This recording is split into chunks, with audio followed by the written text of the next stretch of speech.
Oh, I forgot to change it back. Give me a second. Where am I going? It's not doing it. Properties. Configure video. The role is still there we go, that. Yes, yeah, that's what I want the role to be set to. I was opening magic stuff the other day and I had it rotated so that I could angle this down and I could be looking at it straight on and it be properly within frame. And then I proceeded to not change it back. Right, let me get some music. Oh, this... Oh, no, I have heard this before. Oh, thank you very much for following. Right. Where is...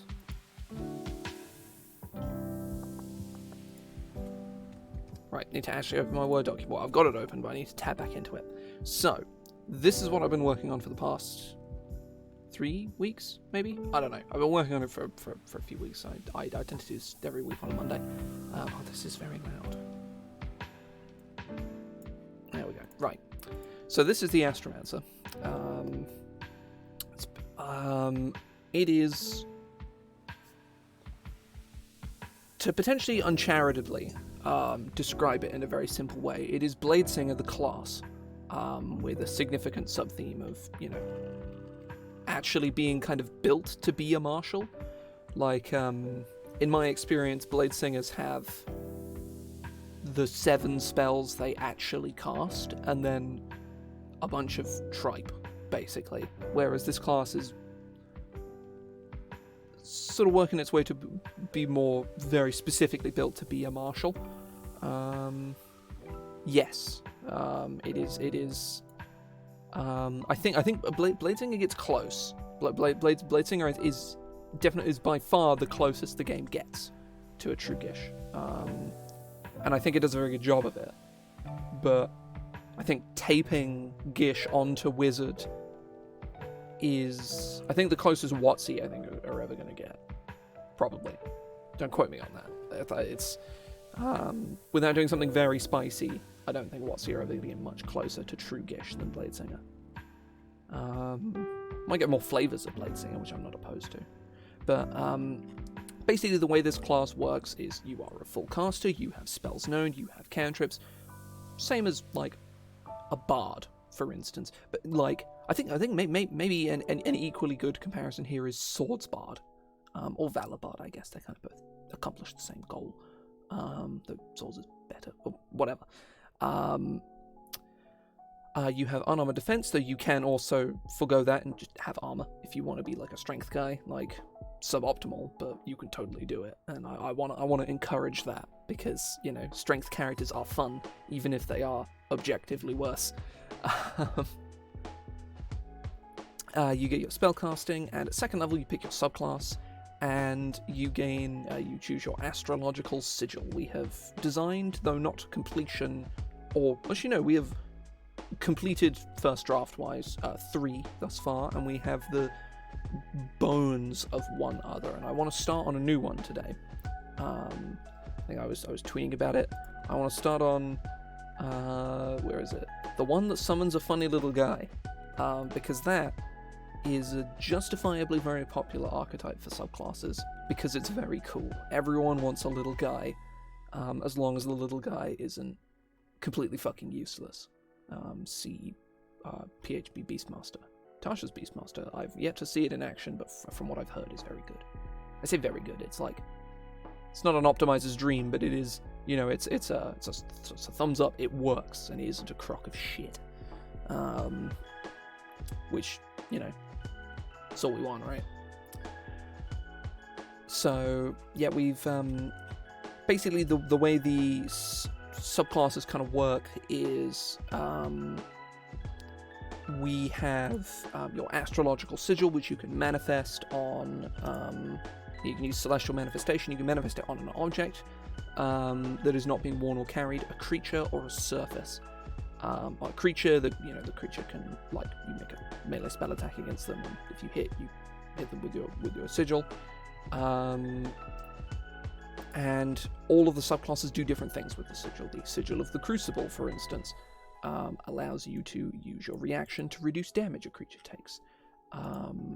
The sigil of the Event Horizon allows you to use your bonus action to push and pull creatures. Obviously, creatures can resist. Red text.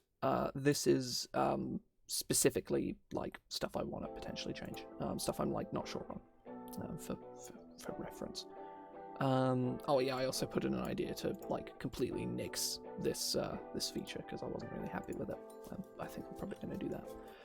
Sigil of the Voidwalker can fly in a straight line a short distance as a bonus action, and all of these abilities can be used once per short or long rest for free, after which you have to spend a spell slot to do them again.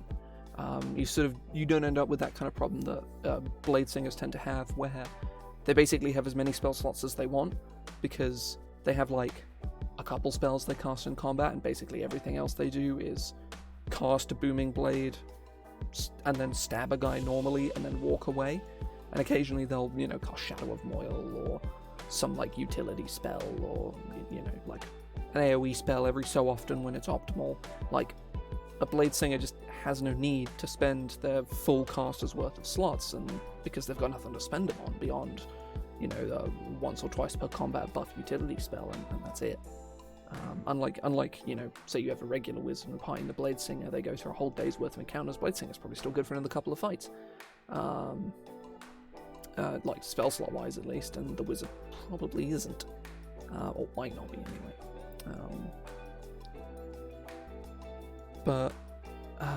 So I think probably going to start by redoing the Event Horizon capstone.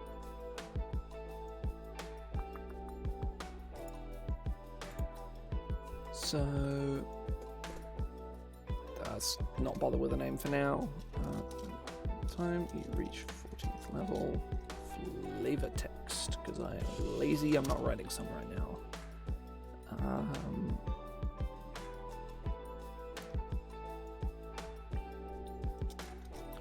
As an action,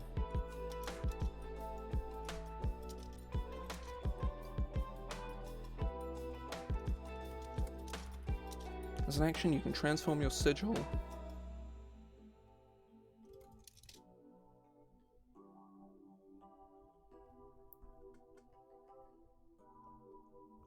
into a powerful gravity well.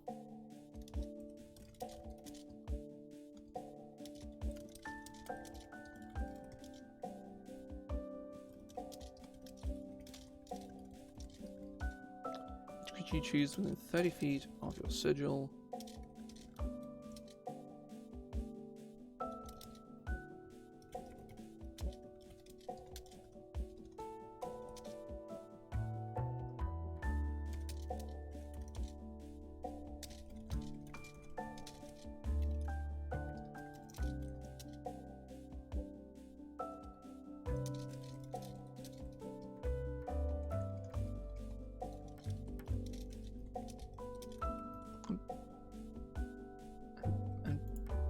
Become banished into the... Let me go, like I'm not going to think about the power of this, because probably a big AoE banish is insane, but again, that's something I'm going to think about as I go.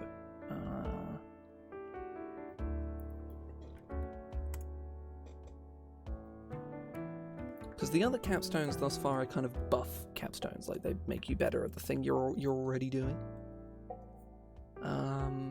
Actually, no, they're a little varied. I haven't really set too much of like a hard set precedent. I'm not a fan of those. I try not to do them like all paladin third levels is you get 2 channeled divinities. One of them is niche and okay, and the other one is either really, really strong or really, really terrible, and that's all you get as a paladin at third. I really hate that kind of design. And then the inevitable 7th level aura, where all of the paladin subclasses kind of feel the same, even if actually quite a lot of them aren't. I actually reworked paladin on here last year. That's why I was looking for banishment. I completely lost my train of thought, which is standard, really. That's part of the course. Happens every couple of minutes, you know. Yeah, they do. Banished is soft keyworded. It's sort of flavor worded. Like when you hear the word banished, it does mean what it says on the tin. Yeah, I'm gonna remove the spin. Throw it in the bin. And I'll be banished into your sigil.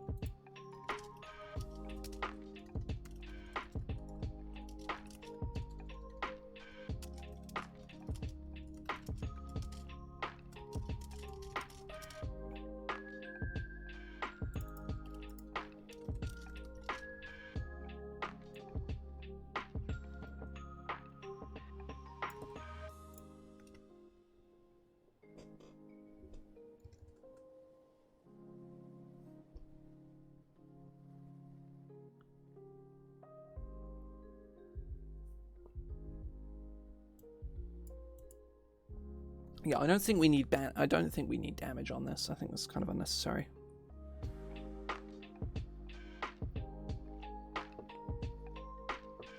I think action banish, like, you know, banish target with 30-foot radius. That's powerful enough, honestly. That's you know. I guess the direct comparison is Hurl Through Hell, where Hurl Through Hell is one target, banish them for a turn, and then do a shit ton of damage to them, whereas this is multiple targets, banish multiple of them, do no damage, which I don't know how comparable that is. That feels very, you know, obviously those, you know, it's not quite apples and pears, but it's definitely two different flavors of apple, you know. They're good for very different things, whilst also kind of serving similar purposes. Hell Through Hell is just generically very good, whereas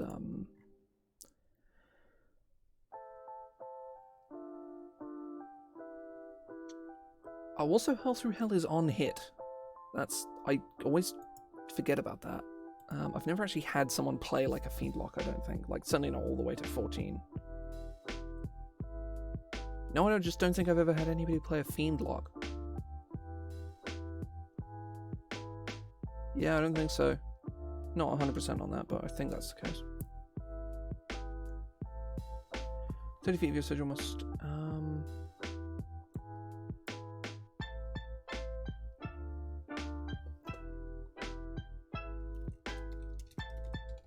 Graviton Horizon. That's a cool name. I don't know if it feels a bit sort of bleh, but I like it. Yeah, I'm definitely gonna do like a power check on this, I think. Later on down the line. I'm gonna red text each creature. Because if I change it to sort of like a Hurl Through Hell kind of ability, then, you know, like, you know, it's one target and it does damage to them, and, you know, maybe something else, I don't know. Just to make it not literally Hurl Through Hell. But on principle, I like this, but it definitely needs power sort of. I would need to come away from that and think about it with sort of, come back to it sort of a fresh mind and make sure that I'm not like smoking crack and it's completely insane. Right.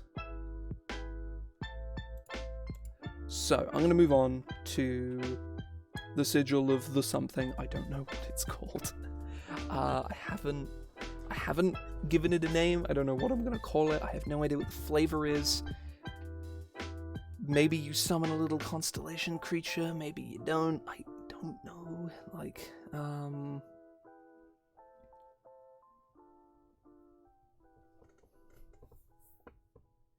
I will... Ow.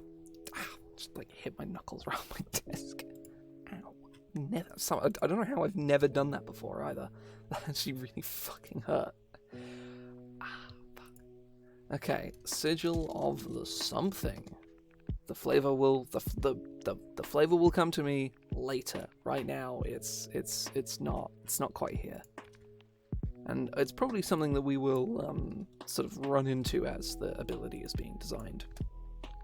He says, with a very sort of gung ho attitude.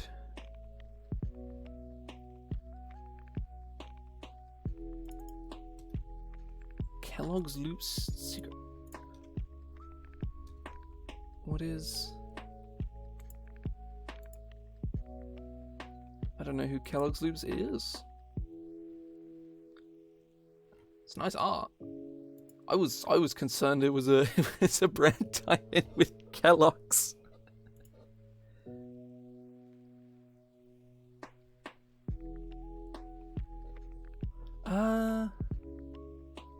Yeah, I don't know if true naming fits the theme.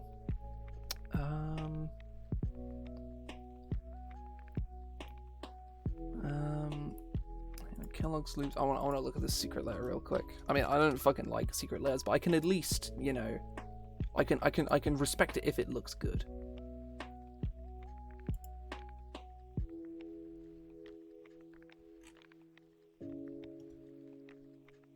Oh, there's a Vulcan Paga one. Cool.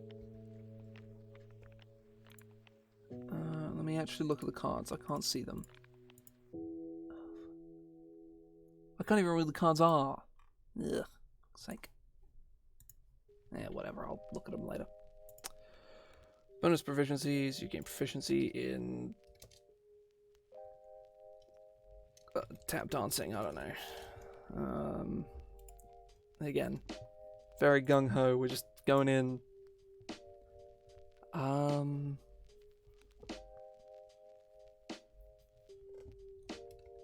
Summon little guy.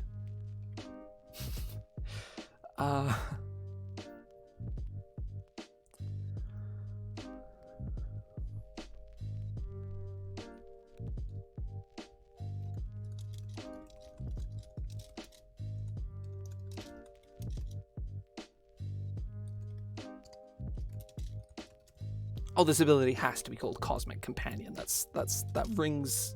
That's a name, and I hear that, and I'm like, mwah, as a spicy meatball. Cosmic Companion. Also very flavor neutral at the moment. You can pull forth a Cosmic Companion from your astrological sigil as a part of your bonus action to manifest your sigil, or as a bonus action on subsequent turns. You can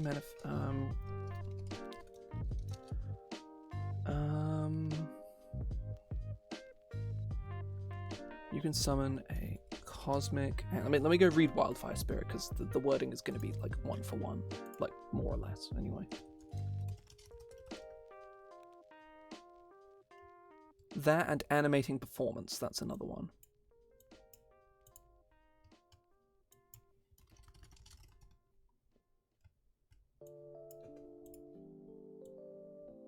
Right, summon Wildfire Spirit.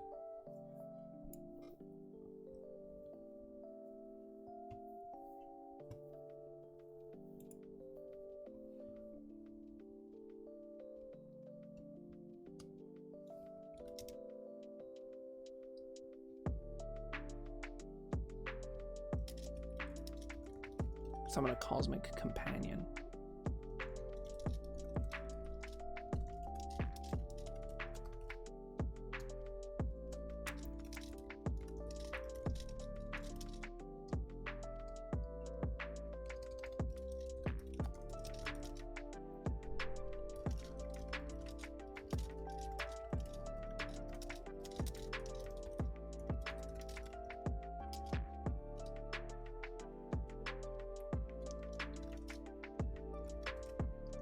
Companion is friendly to you. Oh, that's something I've...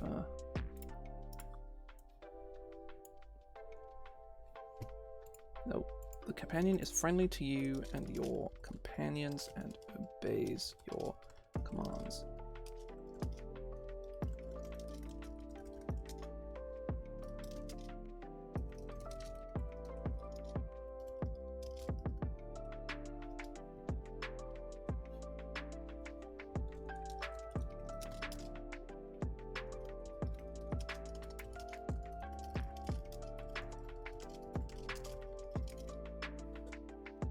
Pretty good, pretty good. We're currently designing the Cosmic Companion. I still don't have a name for the actual like subclass itself, but you know, we'll get there. Take the form of a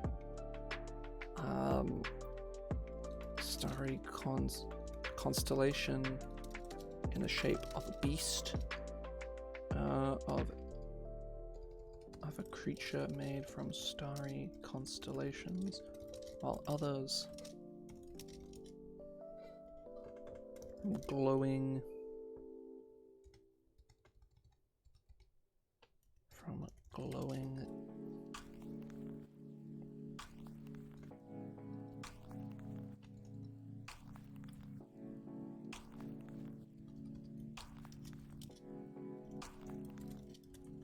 while others look like glowing comets.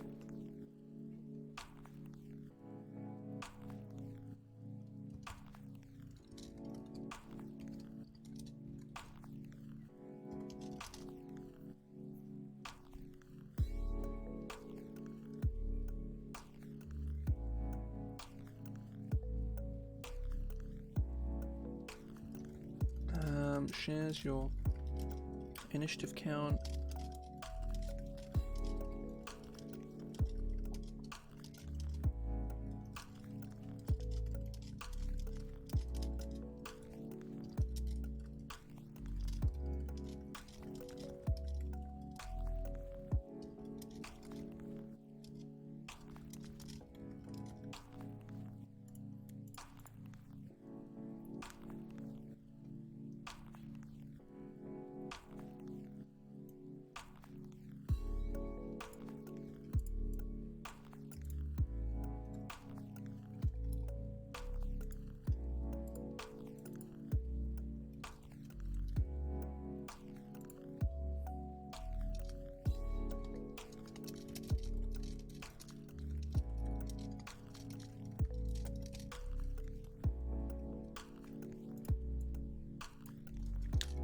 Issue a command to your companion as a part of your bonus action to summon it. Because unlike Wildfire Spirit, this thing is a bonus to summon. Now, the main thing that makes this different is, unlike Wildfire Spirit, this thing is really squishy. Like, it is going to have a fairly negligible amount of hit points that are not going to scale very high. Like, this thing... My hope, at least, is at all levels where this thing can take like a couple of hits and then it's done, and then you have to summon it again. But it does the same amount of damage that a Wildfire Spirit or something similar to it would do.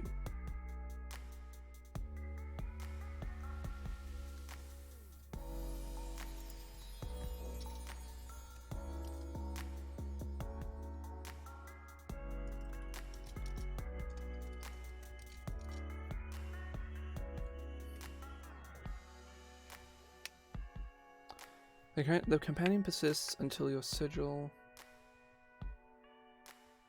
That could be interesting, yeah.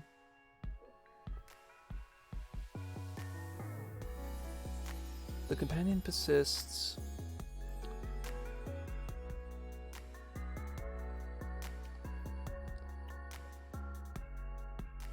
There we go, look at the wording for...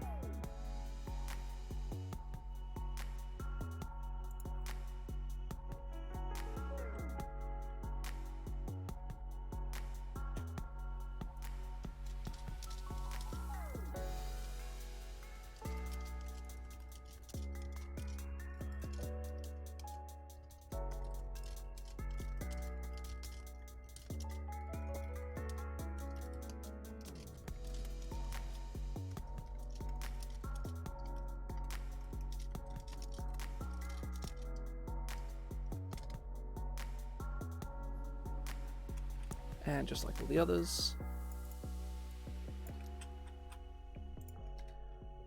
So, that is the Cosmic Companion. It's pretty squishy. Can do.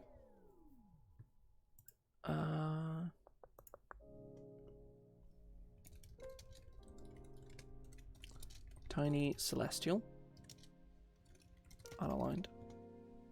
Is the Wildfire Spirit unaligned? Yes, unaligned. It's a tiny celestial. Armor class.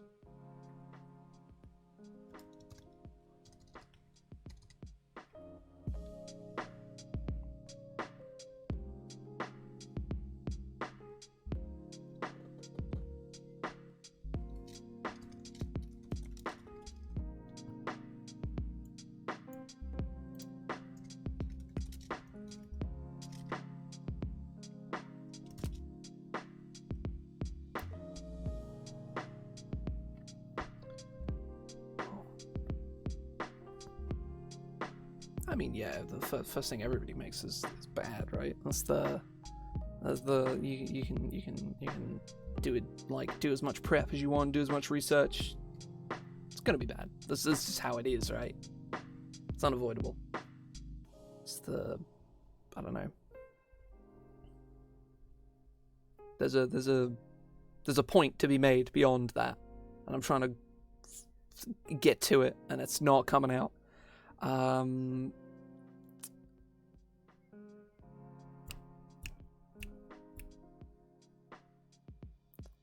Wow, I'm just not.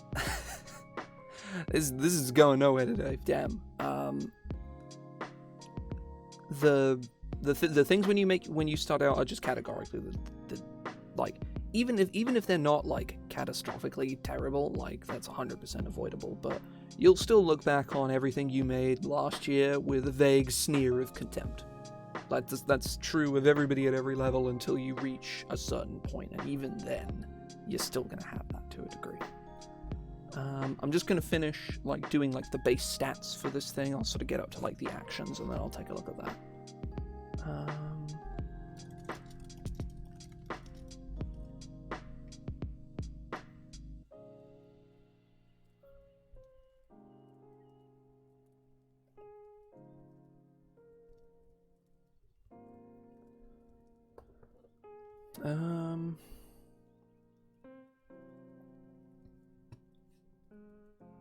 I'm not sure how that graphs up. I'm not sure if I'm happy with that.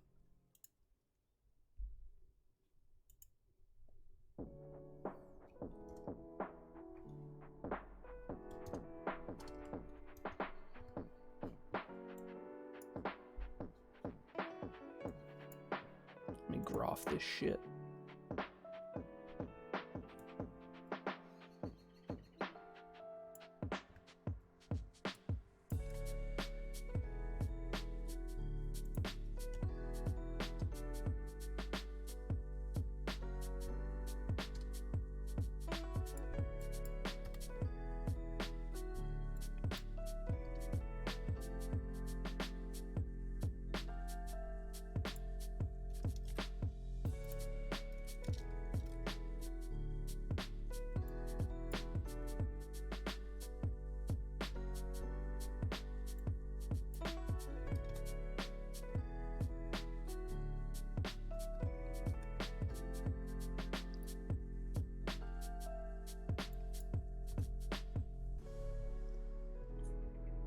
How do I lock view on this?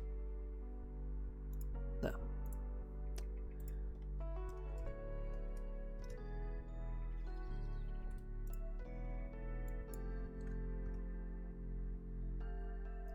So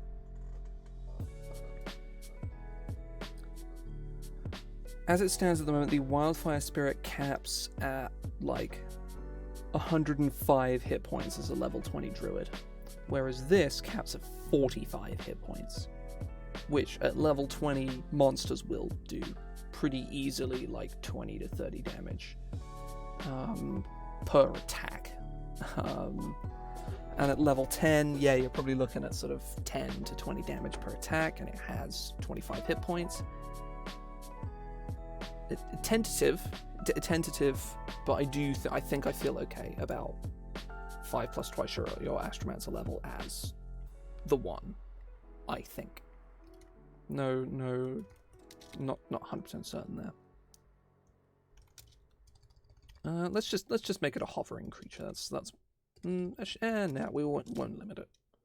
Why?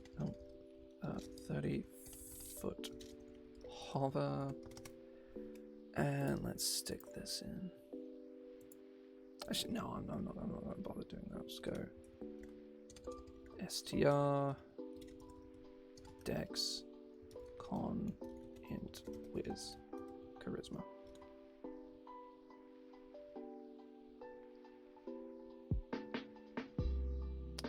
Yeah, 10 strength is probably the way to go. 10 strength. I was going to go 16 dex. Or was I going to? Oh, I think I was going to go like 18 dex. Con 14. Yeah, same as the Wildfire Spirit. That feels good. Intelligence. Yeah, honestly, the same sort of stats as the Wildfire Spirit feel. Let's probably swap the intelligence and the wisdom. That feels good. And charisma at 11.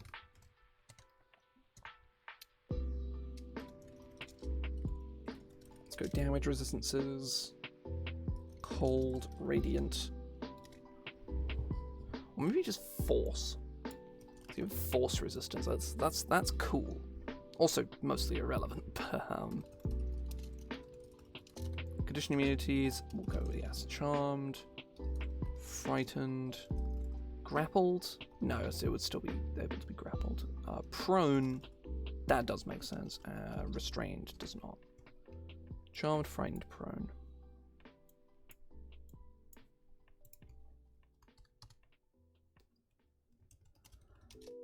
Senses, dark vision, 60 feet. Passive perception, 11. Languages.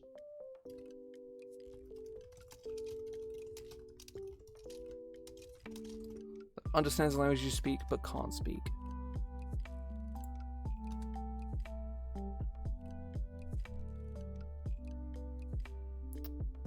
That was part of the plan. That was 100% a part of the plan to get it to be able to not even necessarily be able to kamikaze, but to explode when it dies. I'm not sure whether it should be able to do that from level 2, but it's definitely something it's going to be able to do. And actions.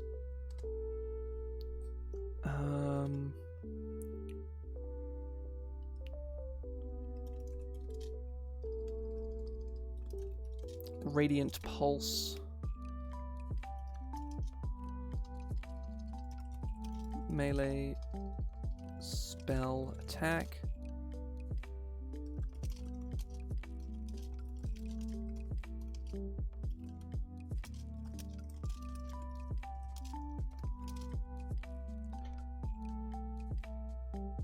Nah, it should be a ranged spell attack, just so that it can't get like a bunch of like free reactions and shit. That's way too good. One target hit.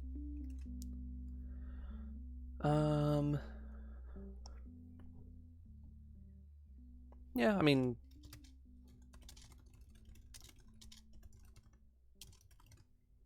let's make it radiant resistant. And then I will tentatively give it the reaction now.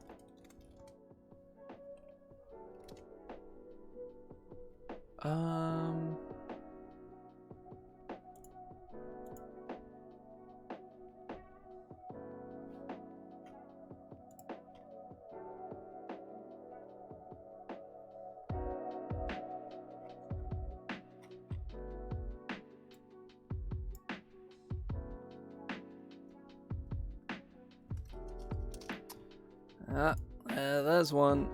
That's ladies and gentlemen, we got him.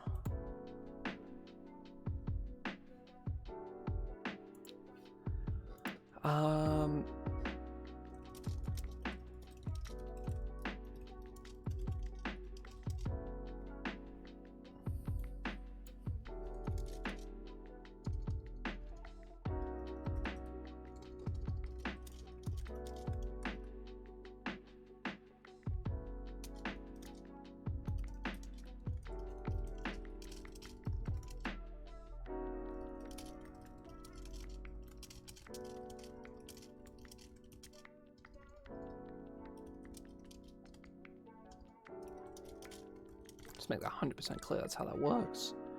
Where is the Orthon? Because the Orthon has the reaction that I want. Indeed, he has.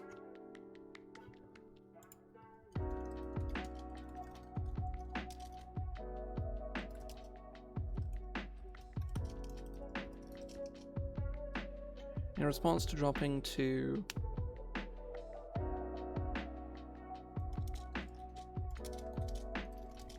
Hang on,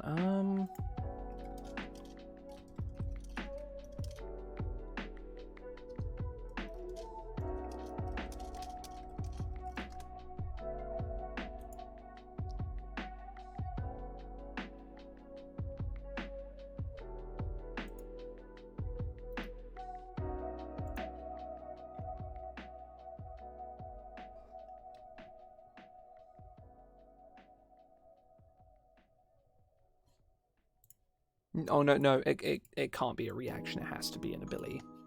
Otherwise, it doesn't work. I thought as much, but I wasn't 100%.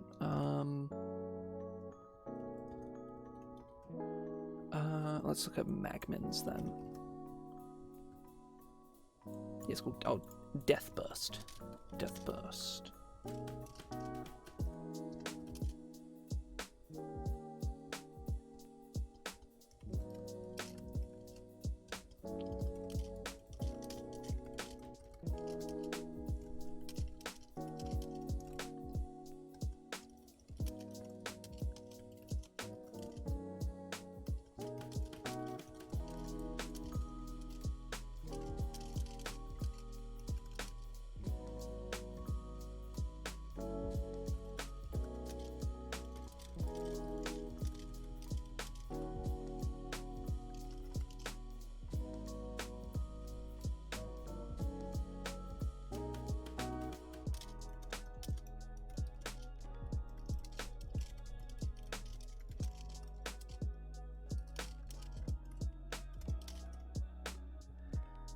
There.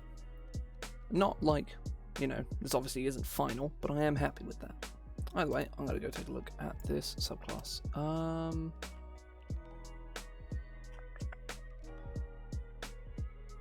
Let me switch over to screen view, screen capture. Right. Manifest the sword passion, what? When you're rage, or it should be as an action while you're raging, is first point. You conjure a tether of psychic energy. This should appear later on in the paragraph. It shouldn't cut this in half. It shouldn't cut the sentences off. It should be just its own thing. And make a ranged attack.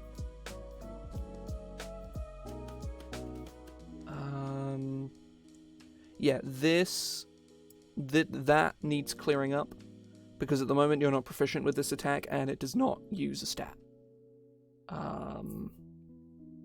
Because I don't think ranged attacks implicitly use dex, especially because if it was a ranged weapon attack, it would probably implicitly use dex, which you presumably don't want. I would look specifically at the Dampier Bite for guidance on how that is generally worded. And also I wouldn't have a normal and long range. This would be a ranged spell attack, and it would be with which you are proficient. It uses your constitution to determine the attack and whatever.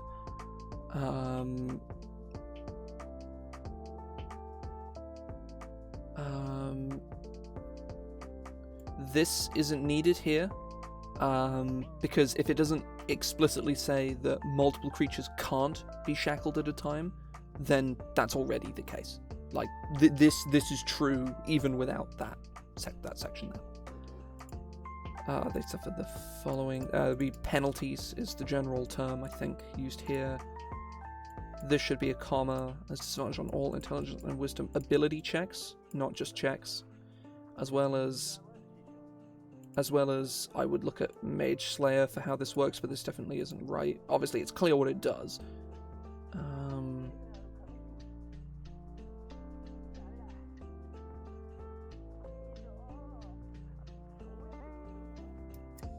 If anything, I would actually make it so that you can't shackle multiple creatures, because this ability on multiple targets would be insane. It would, whenever you take bludgeoning, piercing, or slashing damage, the shackled target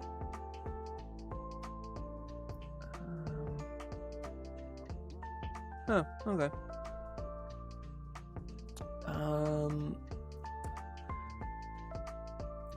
The shackled, yeah, no, I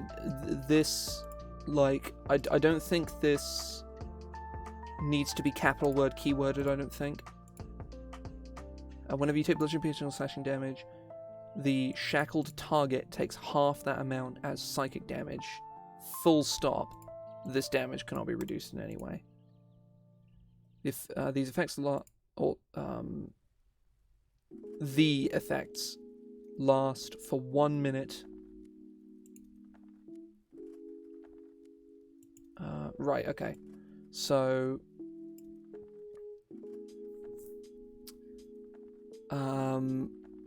yeah, so the shackled creature can make a charisma saving throw at the end of each of its turns to end the effect early. The DC. Otherwise, the creature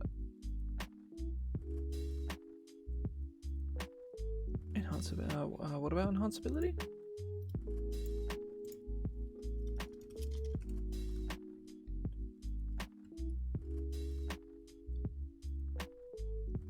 Oh, right, okay, yeah, okay.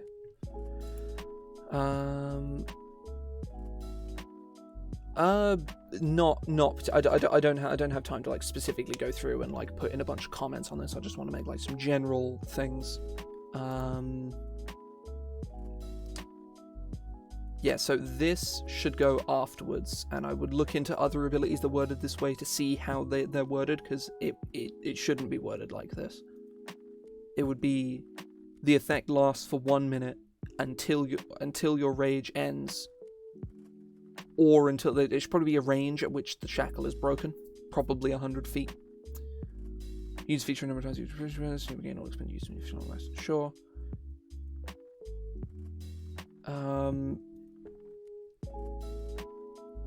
This needs to this wording doesn't work. It would just be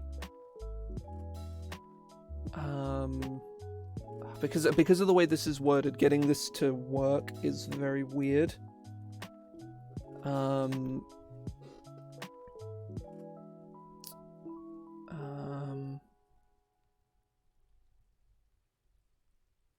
I would potentially put it in here and say when you reach 10th level, you also gain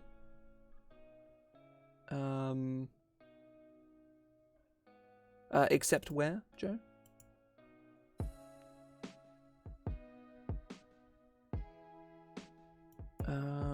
I say the yeah, I would put here at 10th level, or also that, yeah, definitely except instead of outside. Yeah, as I would put here at 10th level, this benefit extends to whenever you this I don't know, like this effect extends to whenever you take any kind of damage or something to that effect. I'm not sure exactly how that would be worded because it is a very awkward ability to word. Yeah, this benefit extends to when you take any kind of damage instead of only bludgeoning, piercing, or slashing damage.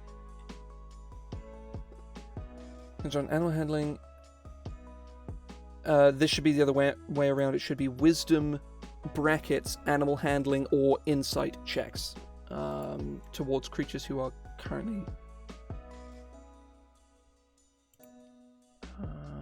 I'm not sure if currently missing any of their hit points is standard. I'll have to look into that. I'm trying to think of Toll the Dead.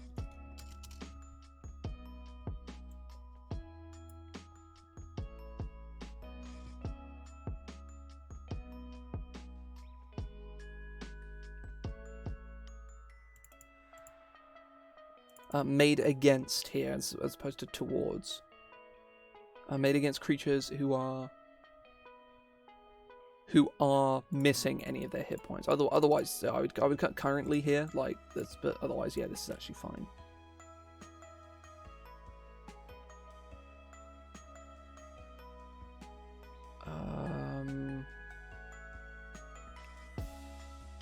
Right, I think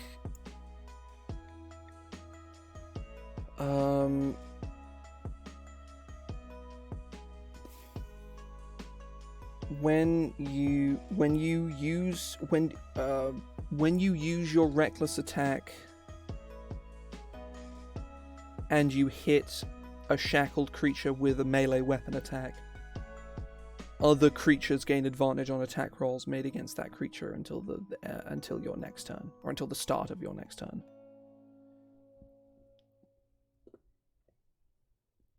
Additionally, while you are frightened, like that's it. I assume this is like I don't know if this is like a D&D Beyond thing or something, because a lot of index sites tend to capitalize keywords. 5e doesn't actually do that. Like it just doesn't. It doesn't actually do it, even if it technically should. It doesn't. So that should be lowercase.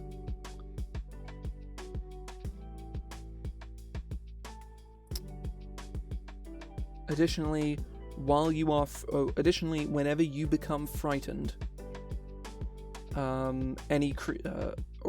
while you are frightened, any creature under the I would probably any creature shackled by, or any creatures in your shackle are also frightened of the same source.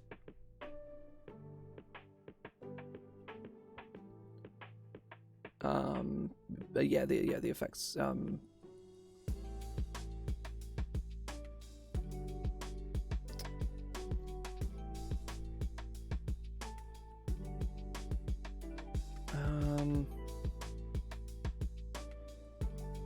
Essentially, may sever all. Yeah, definitely don't capitalize sever here. Definitely not, because that makes it seem like a keyword. Dealing 5d10 psychic damage to all shackled creatures and breaking their shackle. When a shackle springs such weight, you replenish additional. You replenish an expended use of your Shackle of Intuition feature.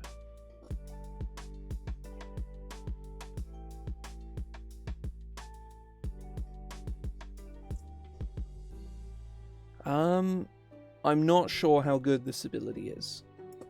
I'm not convinced this ability is super good, but I don't know.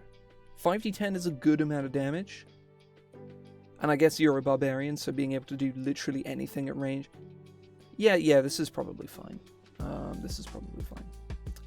And Anchor of Severance, whenever a shackled creature moves out of your reach, moves out of the reach of a melee weapon you are holding, you may use your reaction, or moves. Oh no. Whenever a shackled creature moves into a space more than 10 feet away from you, you can use your reaction to use your Sever Shackle feature targeting that creature, because at the moment this doesn't, like, it implies that I do this, but it doesn't actually tell me that I do this, and you could argue that it means basically it means nothing. I would say on the whole this has like a clear identity, and I think conceptually it works. There's like some templating things, but given that this is a first attempt, like there's a clear degree of understanding here, which I don't see really much at all editing. Like, put it this way, I've seen professional work worse than this. Like much worse. This is like for a, you know, as you say, like first subclass, this is very good. There's like clear thought to balance. There are like the templating on the whole is like is pretty good. Like there's definitely things that need to be sort of fixed up. But like I think the main thing is I'm not seeing any like fundamental problems. All of it is just templating. I do think shackling multiple creatures at a time is definitely something that should be saved for 14th level though, or 10th or something like that, just because like the more creatures you can shackle at a time, the more exponentially powerful its ability becomes. Obviously you are limited in the number of times you can use it, but there is also, you know, like there is a lot that you can. Like, being able to shackle multiple creatures is maybe too good. I think like getting this ability or this ability to work, I think it needs to go in here. This attack roll here needs templating better. I think that's probably the only like major flaw with this, is that like this I don't think works properly, but like conceptually it is fine. It just needs, again, it is all templating stuff, and for it to be exclusively templating stuff, and it's still entirely like cromulent as well. Like I'm fully able to grasp exactly what this thing does, which is again is the I will reiterate that I have seen professional grade work, or I've edited professional grade work that is templated 10 times worse than this, and balanced notably isn't balanced, frankly, because this is power wise I think is probably fine.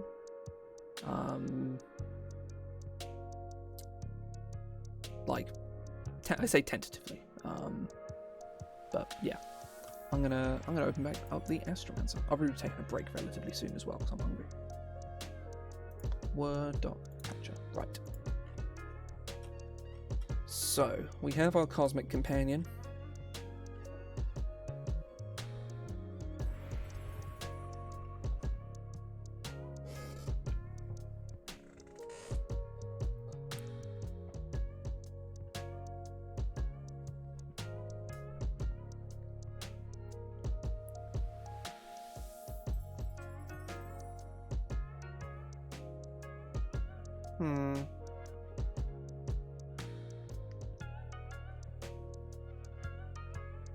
Also, that is an important thing. Is when you take bludgeoning physical slash damage from a hostile creature, that is definitely important. Yeah, sure thing.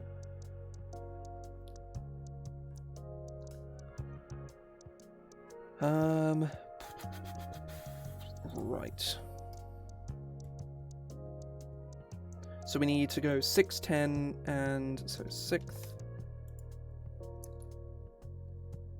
10th, 14th. So is there any like noteworthy pattern beyond how not overly. The 10th level feature I think is usually simpler than all the others. The VOD will go up tomorrow. Tomorrow around in about 26 hours, probably. Well, not probably, that is generally when I schedule them, for 8 PM BST. Or 8 PM UK time, I guess, depending on time of year, obviously. The following day, because they take like a couple hours to post.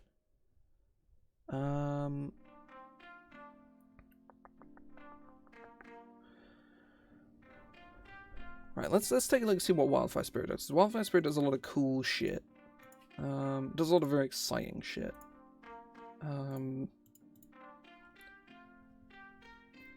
Yeah, at 6 I get whenever you can spell these fire damage restores. Yeah. Oh, yeah, that's a thing. Is Wildfire also has like a sub theme of healing, which is weird, but I honestly do kind of like it.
Hmm.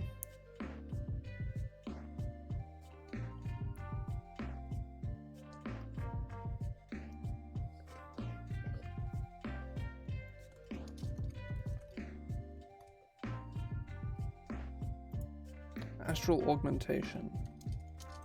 When you reach 6th level.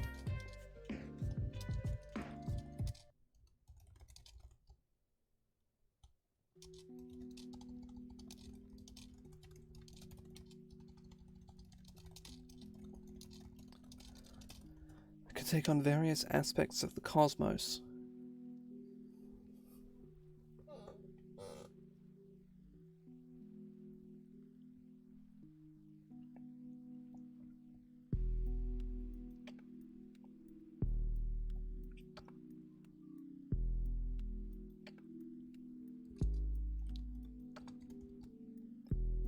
Can emulate various aspects of the cosmos.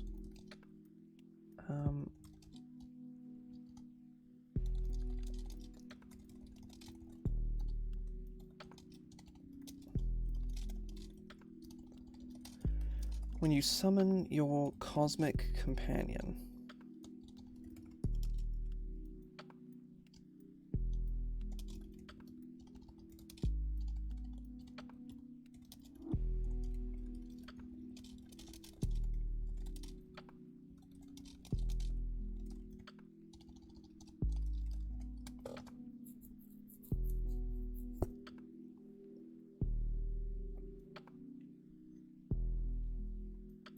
Choose one of the following traits for it to gain.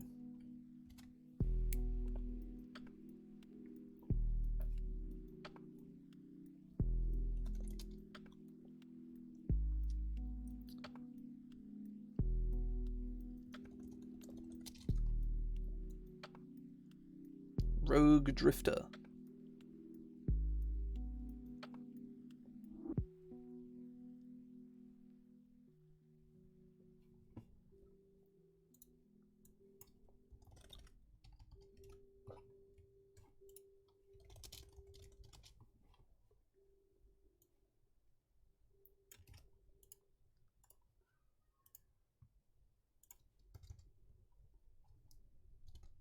Nope.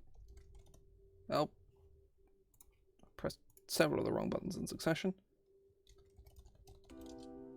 Protective rings.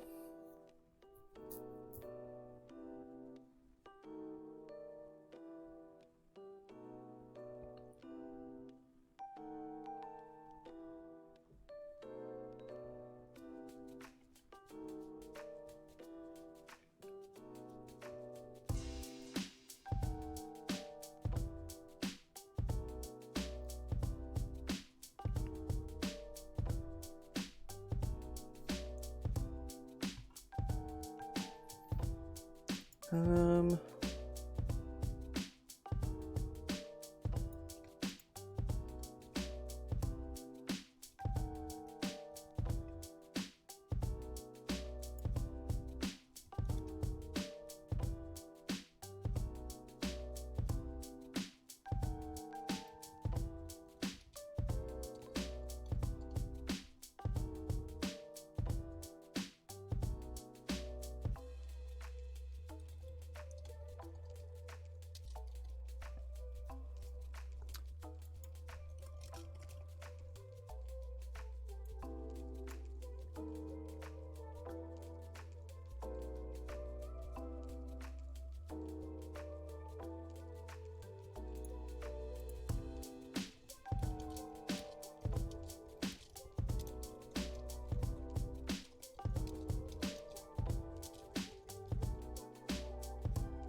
No, I'm not happy with this. I think I'm stretching too much to make these work.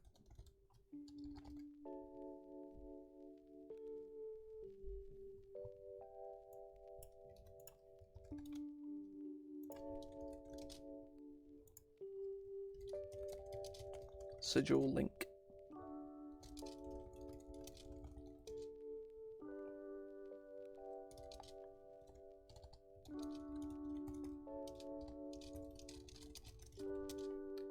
The pen teleports to an unoccupied space they can see.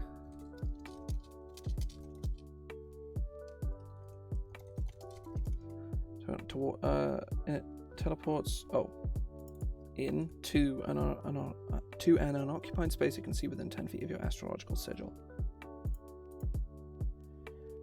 That should do it, I think.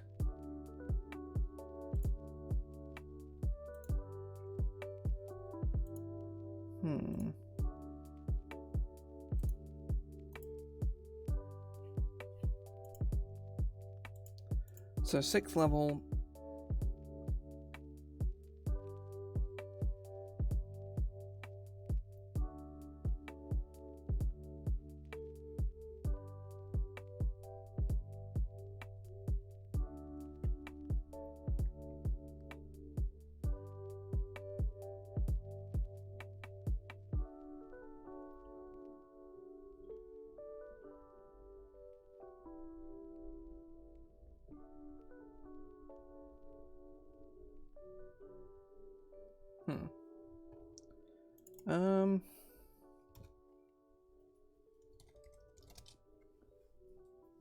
Guiding Star.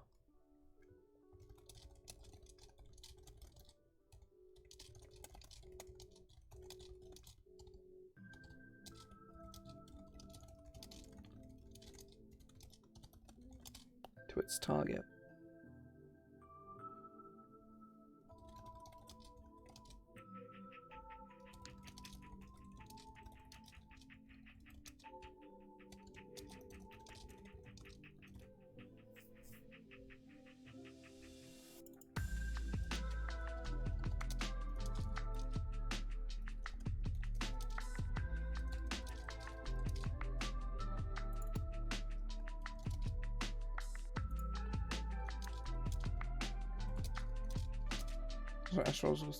As long as your astrological sigil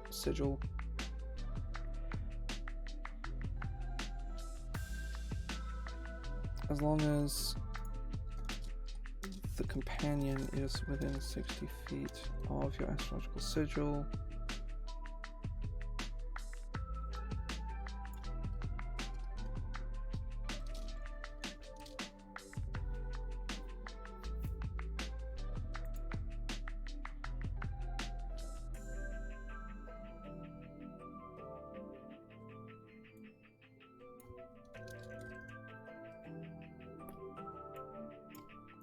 as long as the companion is within 60 feet of your astrological sigil, the companion teleports to an unoccupied space you can see within 10 feet of it. Or of the sigil. I'm not super happy with this, so I'm gonna maybe leave it. Whenever your cosmic companion makes a radiant pulse attack,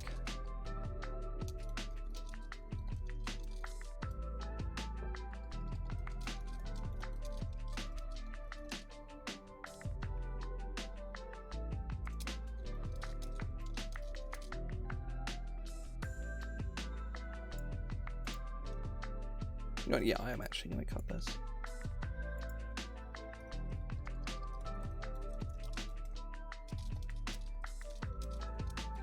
Always hit by you.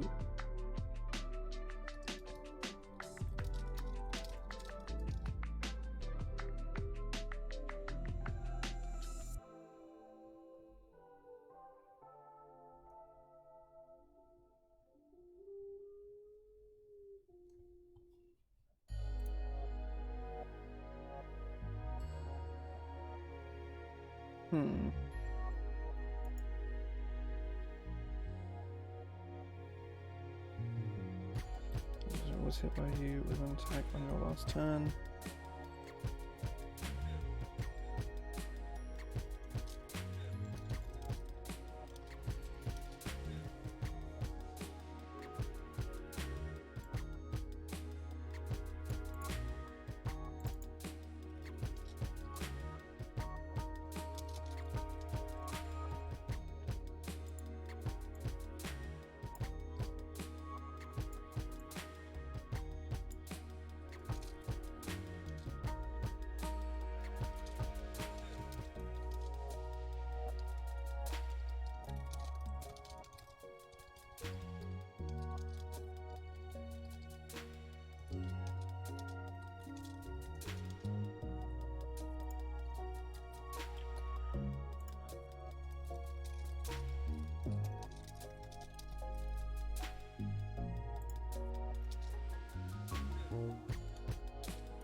These temporary hit points last for 1 minute.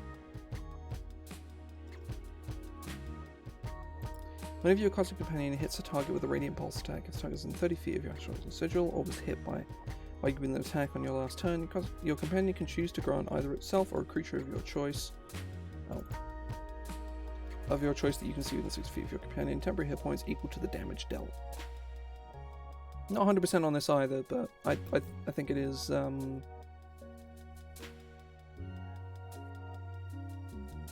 I think it's interesting. I don't know if it's necessarily if it's necessarily what I want, but I do like it. I think if anything, I need to like find out what the flavor actually is, because I like the Cosmic Companion. I like it a lot, but I think it needs more to sort of back it up. Because Wildfire Spirit gives you the spirit. The spirit is just good on its own. Like it's just good, and then it later becomes better.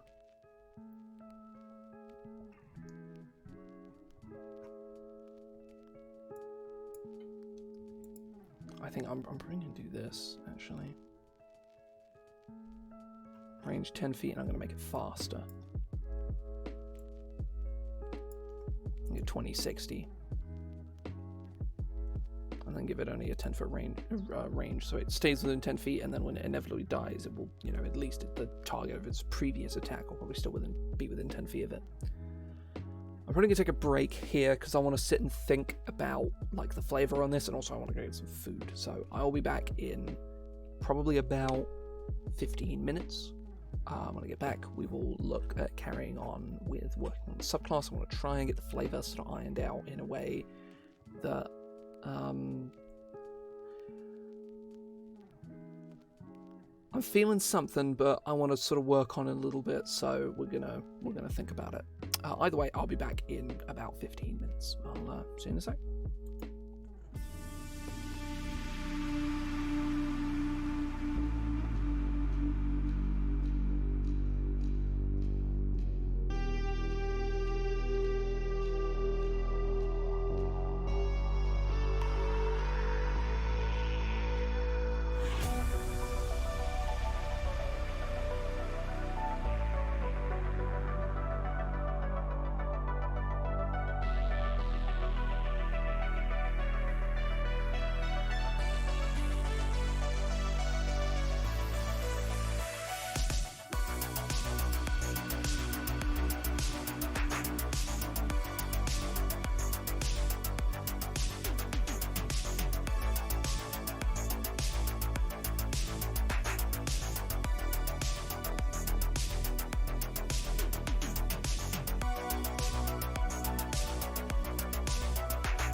Okay, I'm back.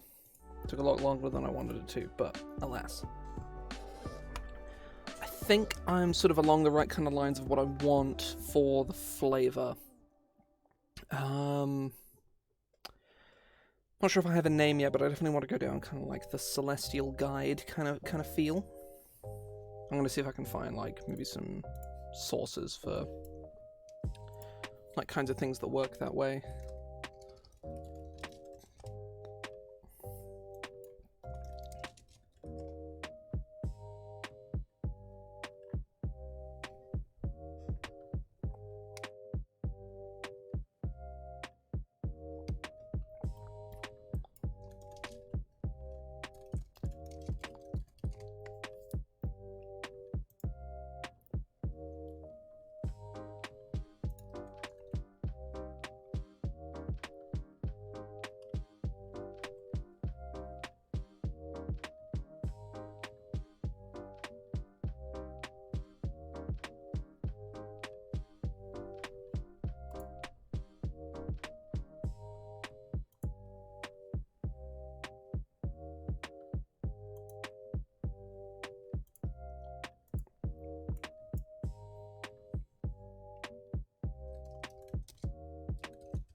Let me look for synonyms of the word guide.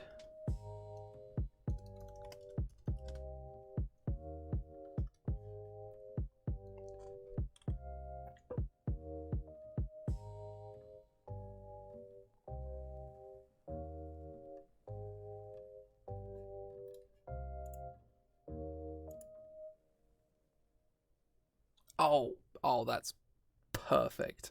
Okay. Okay. Symbol of the Lodestar is a guiding star.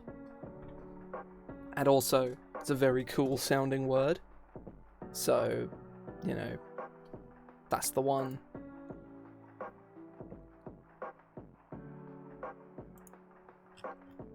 Good shit. Good shit.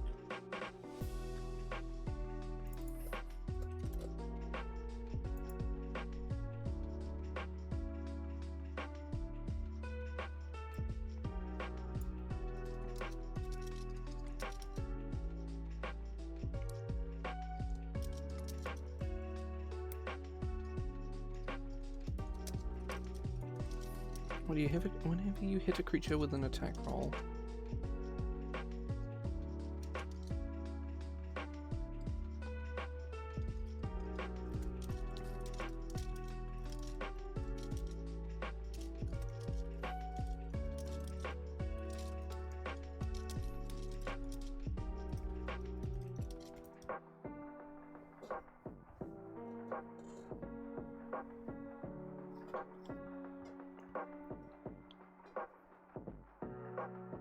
Yeah, so like Celestial Conductor is cool as well. I like that a lot.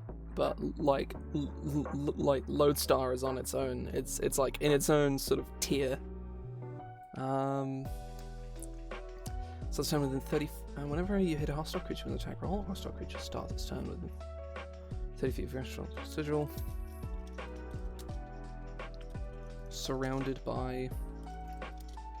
Becomes surrounded by radiant light.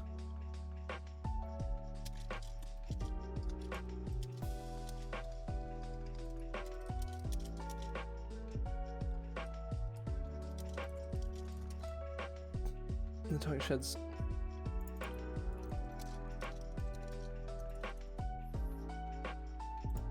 just cosmic light.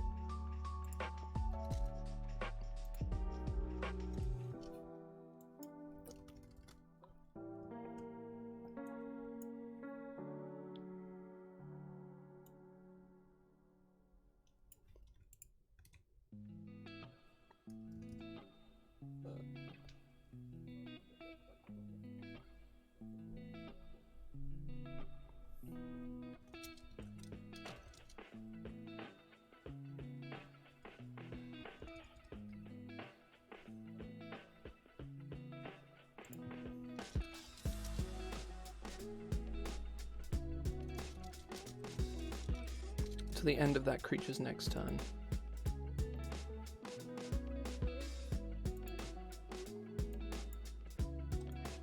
Whenever a hostile creature starts turn,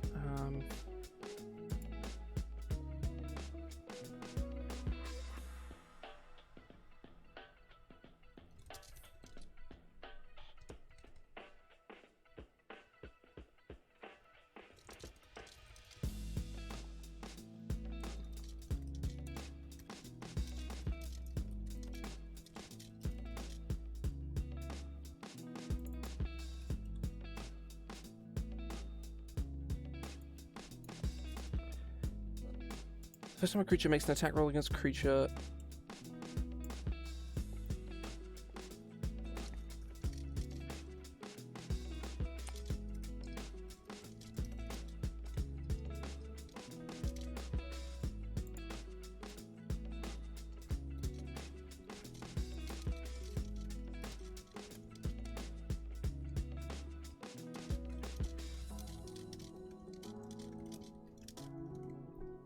There we go. Guiding Light. Whenever a hostile creature starts to turn within 30 feet of your astrological sigil, the creature becomes surrounded by cosmic light until the start of its next turn. While this light persists, the target...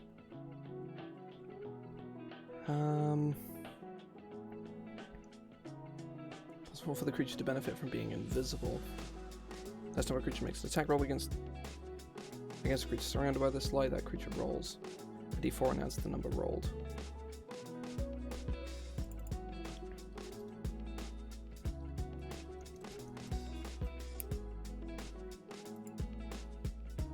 This feels good.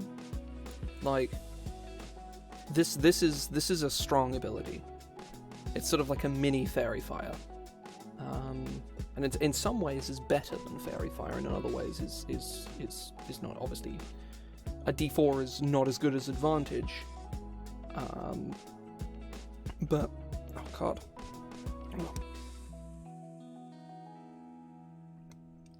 I've got something in my throat. Oh.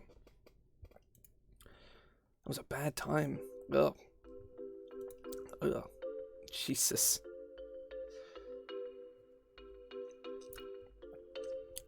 Ugh. Christ. That's horrible. Ugh. Right.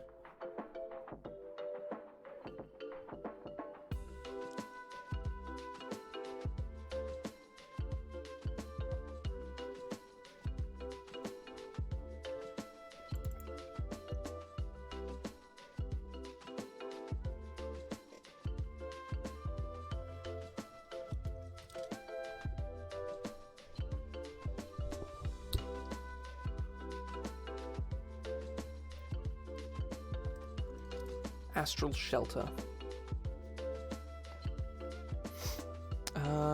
Starting at 10th level.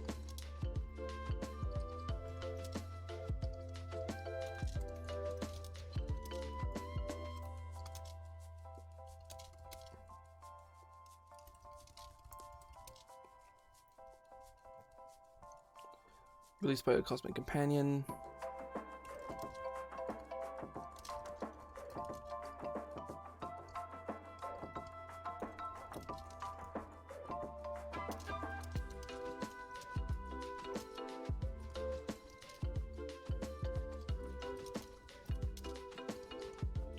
Companion hits a creature with a Radiant Pulse attack.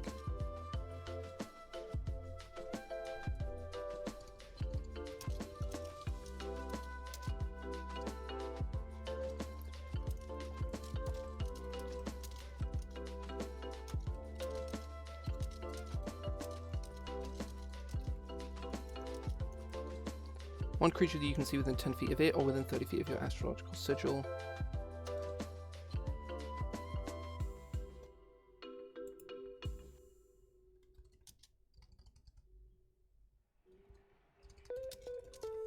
You can see, and that is within 10 feet.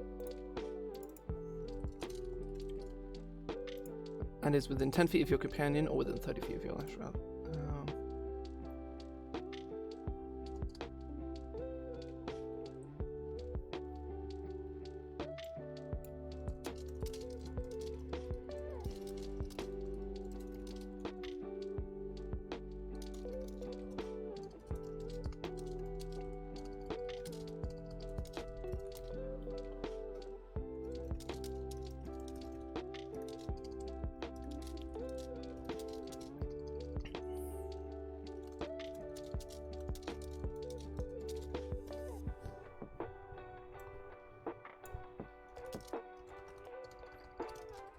which lasts for 1 minute.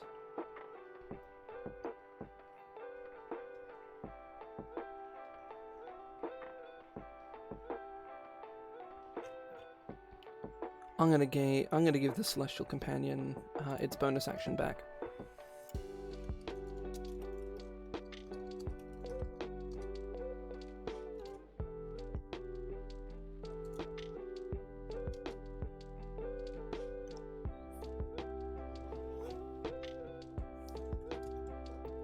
Sigil link.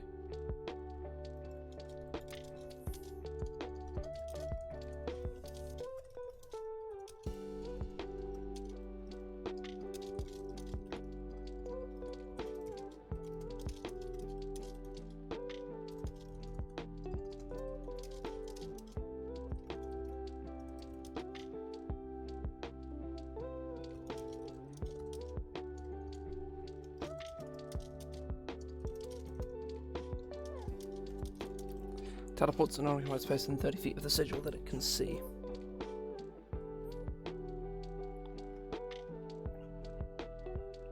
So it can sort of go in, blast a guy, and leave if it wants, or it can stay there and potentially blow up.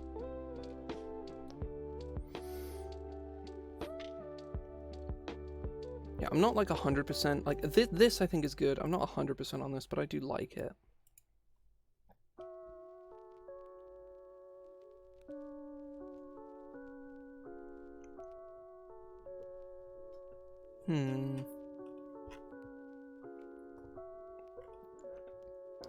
How does the Wildfire Spirit... How does Circle of the Wildfire, like, cap out?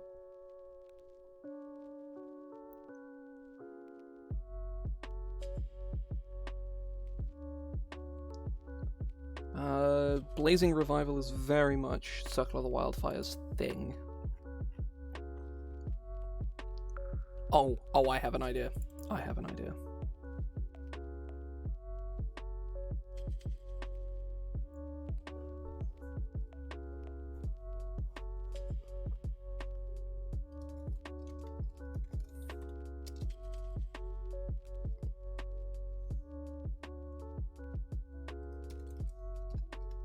Cosmic Lodestar.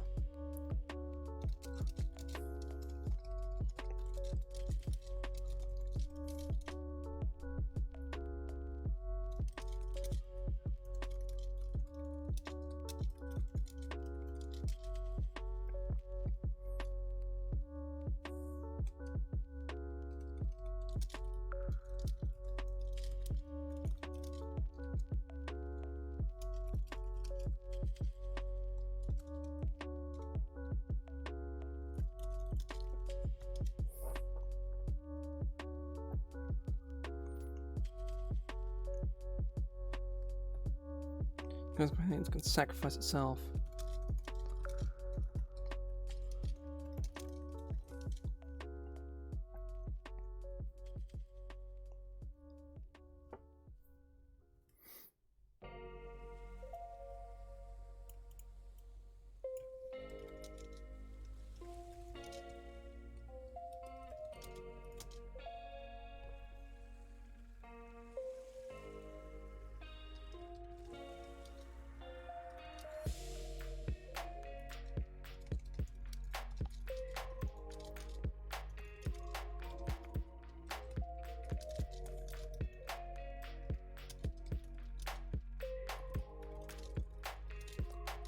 Gains the following action.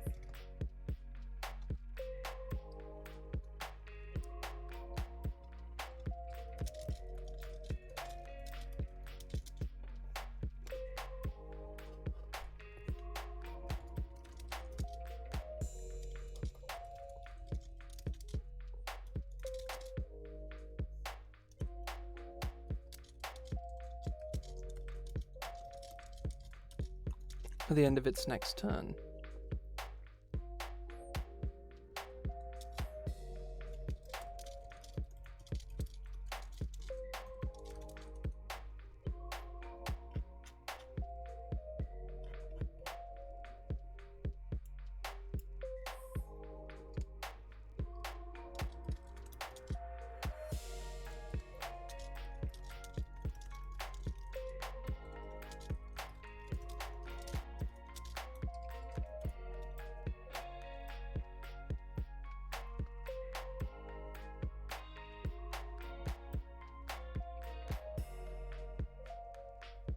Any creature that takes damage from your companion's Death Burst trait.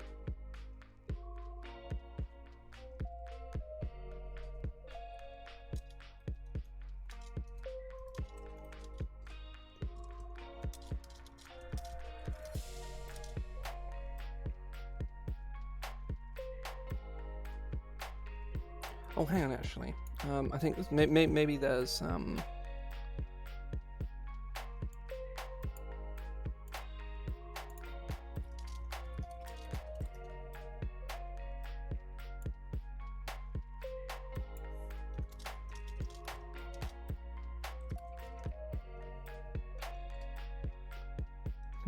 can be used to mark enemies.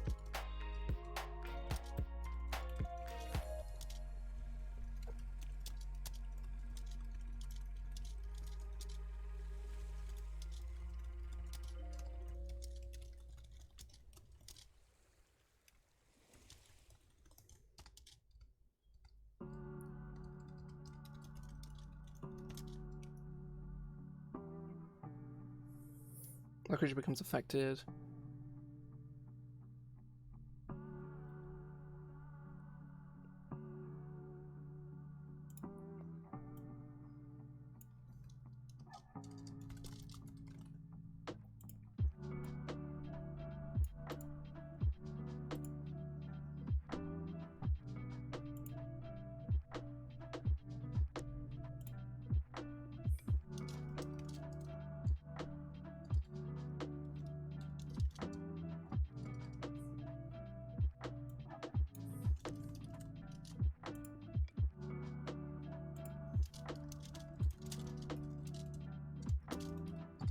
On a hit, the light is dispelled.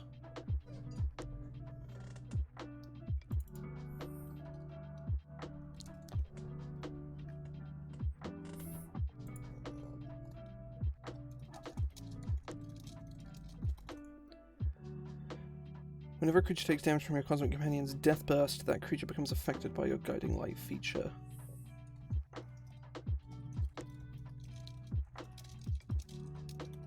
As part of your bonus action,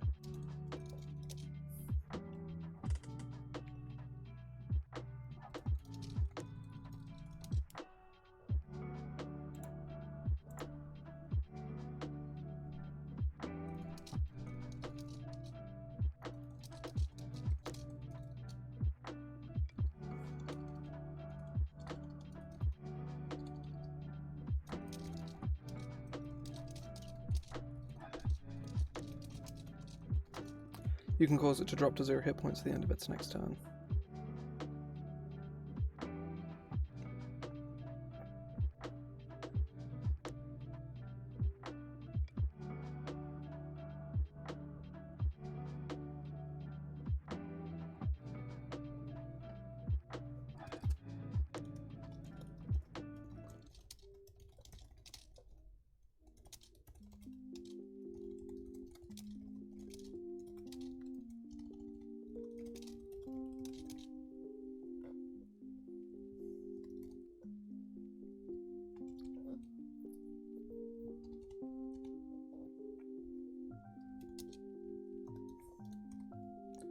$46. Yeah.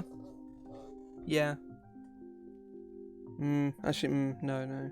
I'll go 3d6.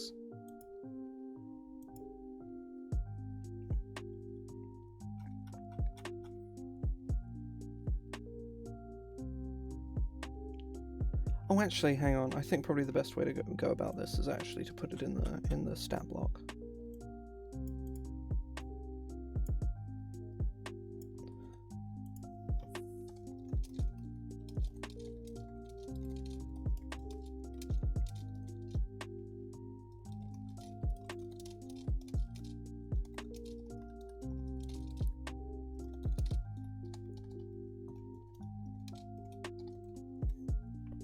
There we go. That's better.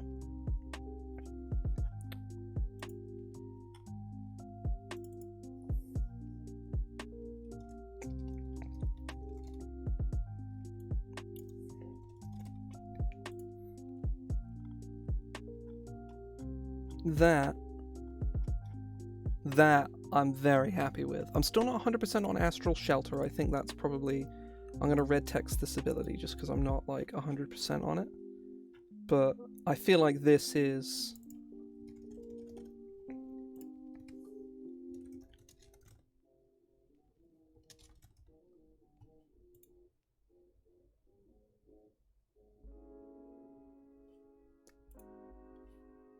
Yeah, this is good. I'm very happy with this.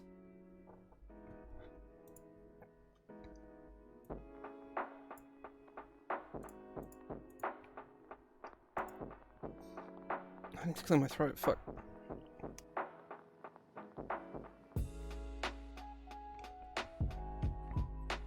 We're up to like 5 subclasses already, and I'm really happy with all of them. So obviously Sigil Watcher is not done yet. Oh, that's something I still need to decide, like an actual like proficiency in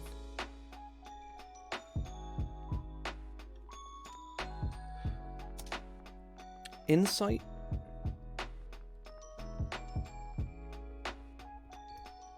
Oh, I have a better idea.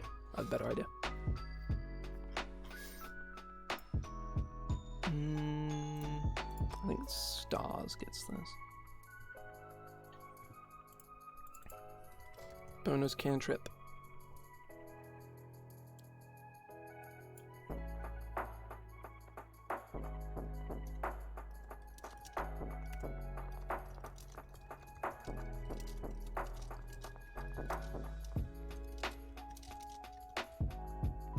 Which doesn't count against your number of cantrips. I believe Guidance is already an Astromancer cantrip. Yes, it is.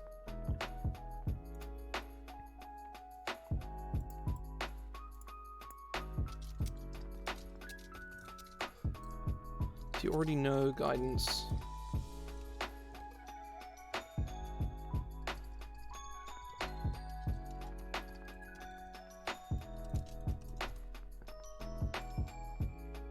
You already know the Guidance cantrip.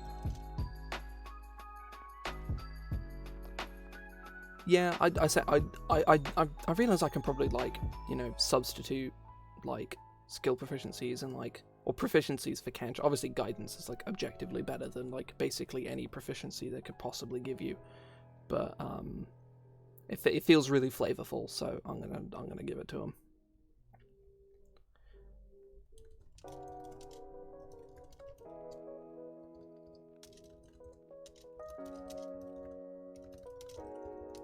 If you already know the Guidance cantrip, choose another from the Astromancer spell list.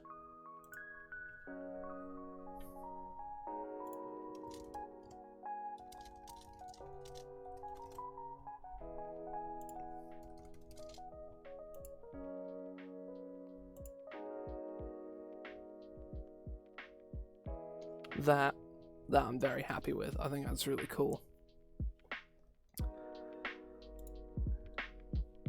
Still sitting on Sigil of the Watcher, because how do you have an ability that wants you to spend spell slots on the subclass that wants you to cast spells?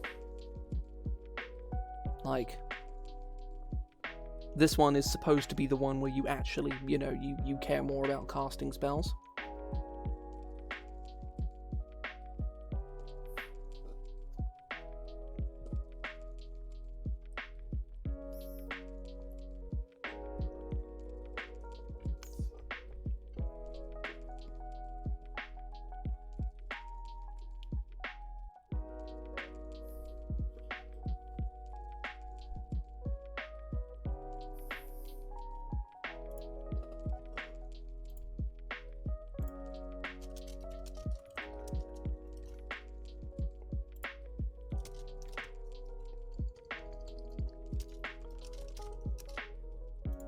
This feels very spicy, and I'm very happy with that.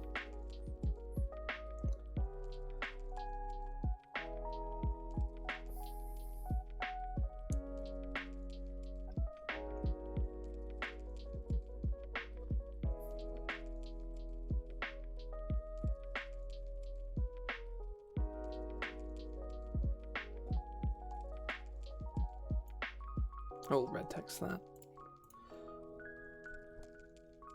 Hmm.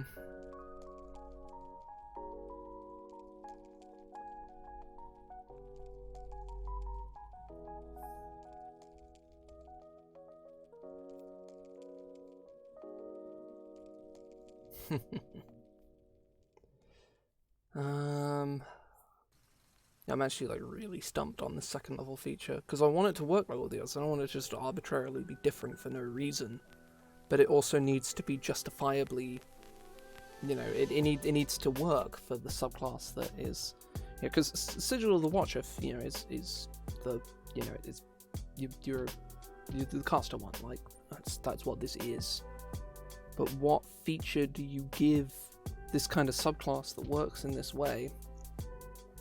Because I spoke about this last week as well, where it is the push and pull between, I want this one to be the one that casts more spells, but also the second level features of all of these subclasses require you to spend more spell slots. So how do you make a feature that doesn't just buff spells you've cast?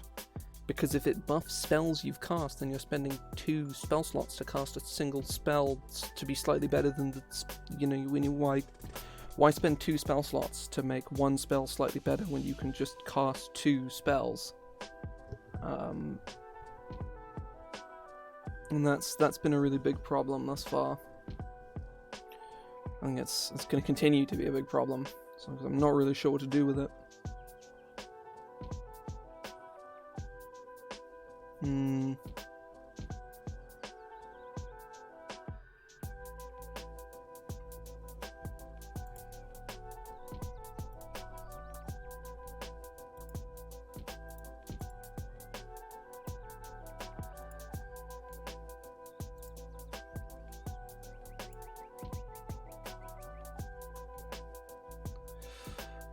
I think I'll come back to it, because I'm going to be sitting on Sigil of the Watcher, I think, until the very end of this, which sucks, because I think there's a lot of cool stuff that can be done, I just need to find the angle.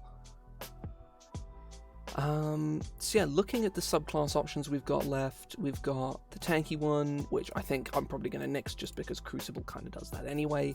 The one that cares more about being a martial. There's Brandigo with your Sigil for damage over time, which would probably be part of the martial one. There was some of the stuff with time, which I haven't really looked into. There's definitely an effect there.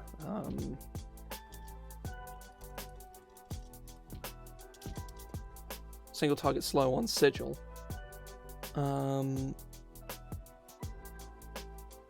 Yeah, there's multiple sigils at once. Constellation is the Watcher. You know, I was thinking like the Watcher 10th or 14th level feature. You know, there's plenty of options there.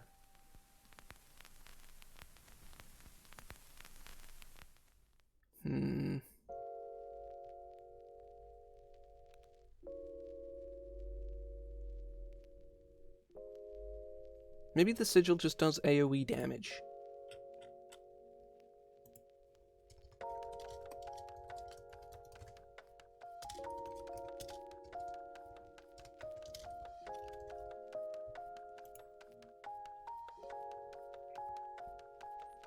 I mean, obviously AoE damage on a bonus action is just good. So, you know, maybe that's the angle. I don't know.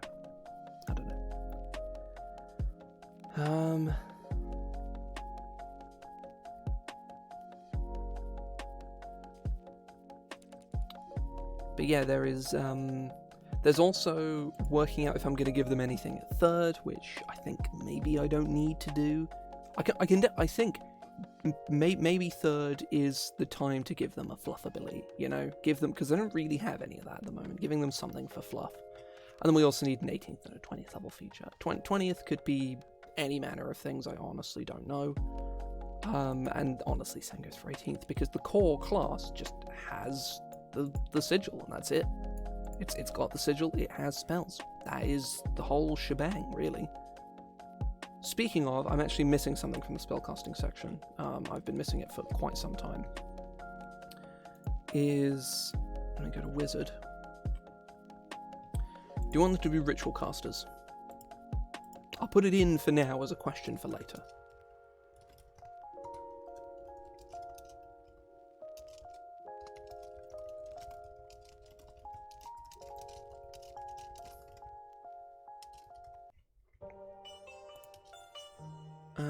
I realise I'm looking at Wizard, which I shouldn't be doing, because Wizard words Ritualcaster weirdly. Or, well, it words it weirdly because it works in a different way for Wizard, but, you know. I'm also looking at Sorcerer, which is not a Ritualcaster, and now I'm looking at Warlock, for fuck's sake.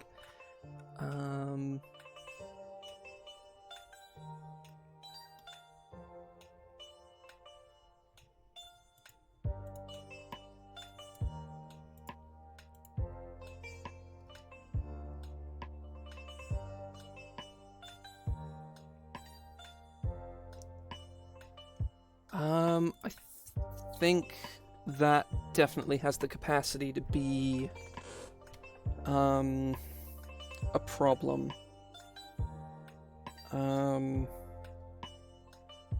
Yeah, I think that definitely has the capacity to be an issue. Just templating that more so than anything else. Yeah, actually, yeah, I'm not going to make this a Ritualcaster. I think that's probably the way to go. Probably, anyway.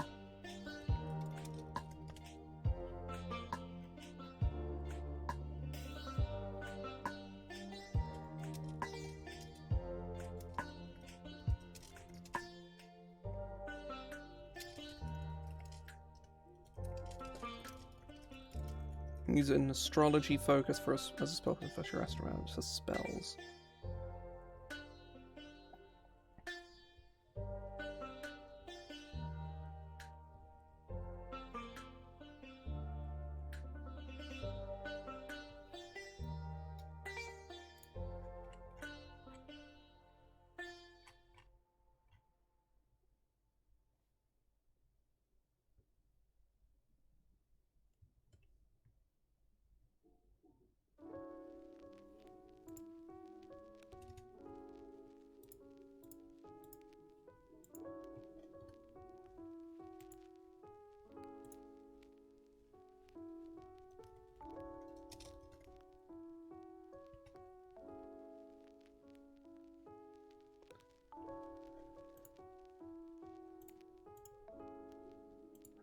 Astrology focus.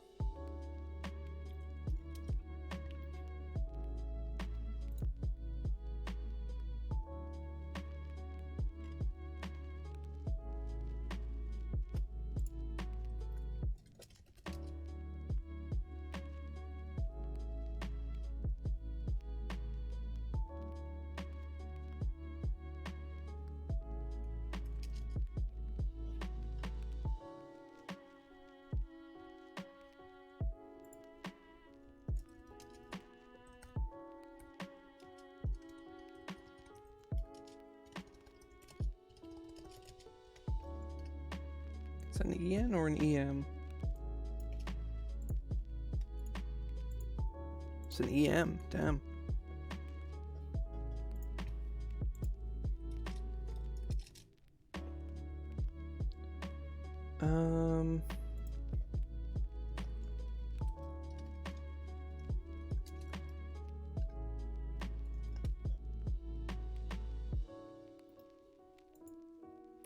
What bullshit do people use for astrology?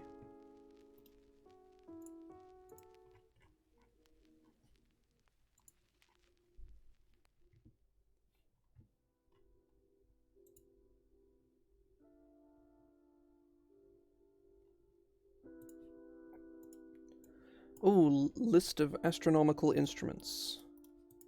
What's an alidade? Large. An armillary sphere? An astrarium.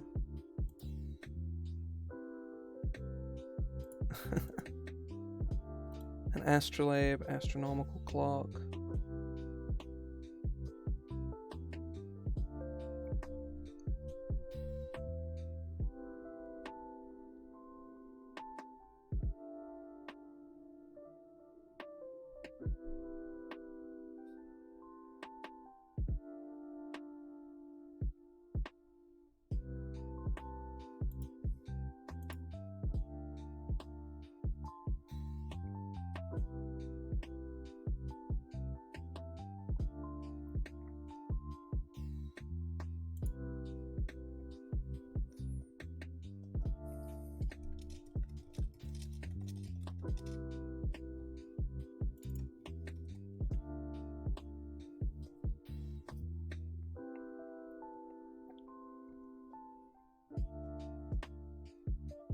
An astrolabe, a star map.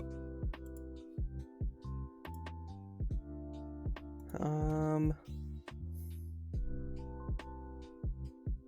equatorium. What's an equatorium? I think they're pretty big.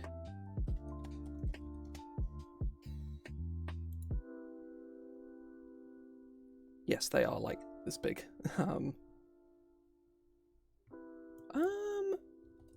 I'm thinking of like little things, like specifically small things. Because I have a sort of fairly specific kind of vision for this. A meridian cycle is like a whole fucking structure, so no.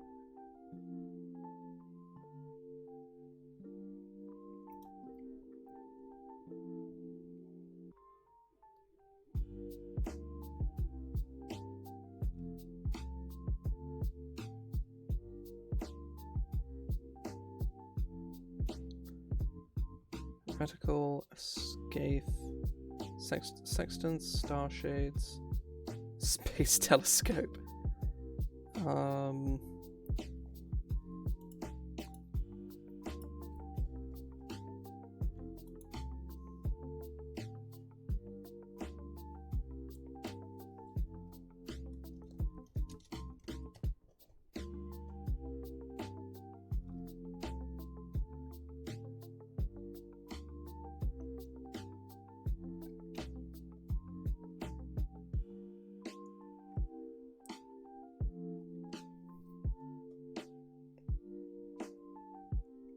Oh well, they're handheld, but I'm thinking like the kinds of things you should be able to like put on your weapons, you know.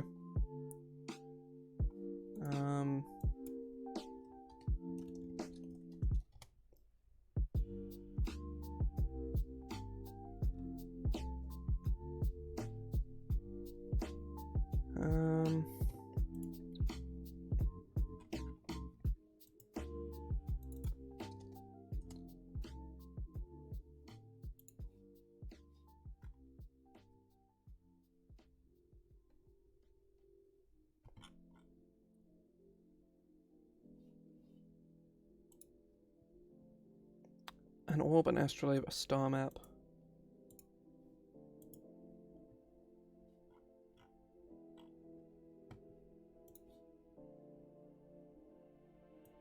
An orb, an astrolabe, a star map.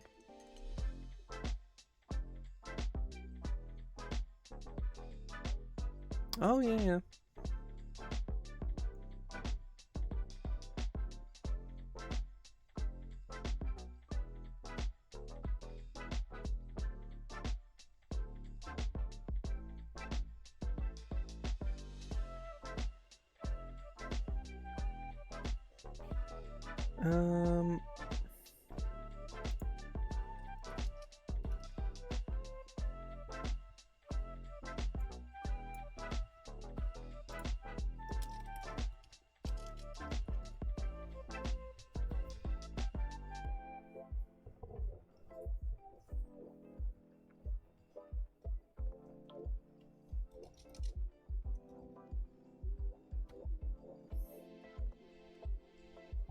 A scroll, a crystal.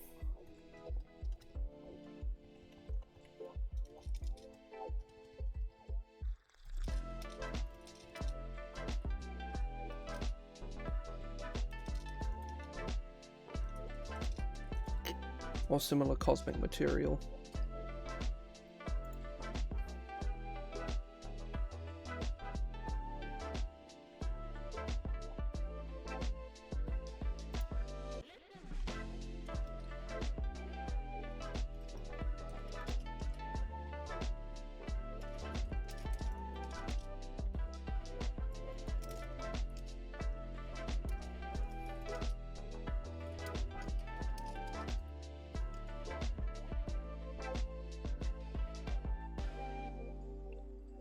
Yeah.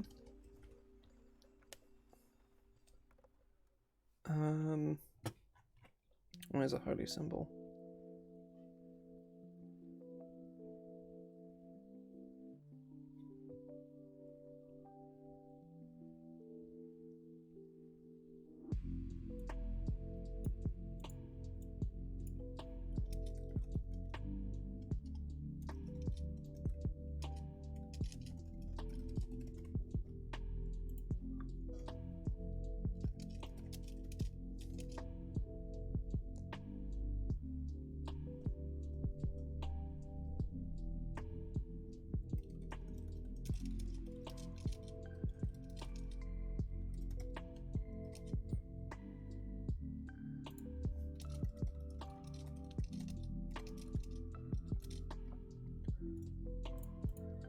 or it can be incorporated as a part of a weapon or shield. An Astromancer can use an astrological focus.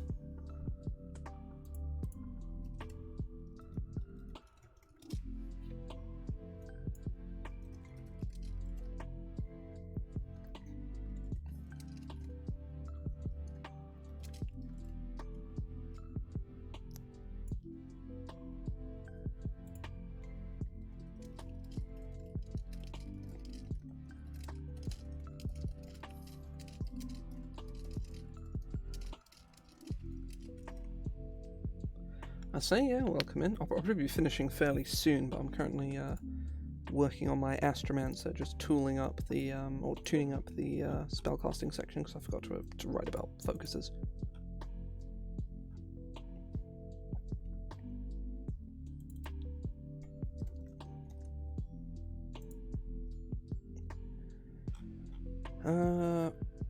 Okay.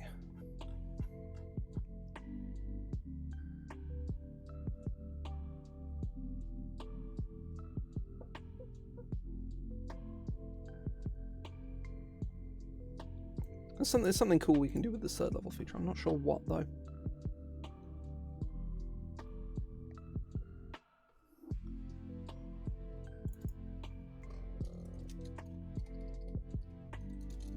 Cosmic Guide. Let's try this.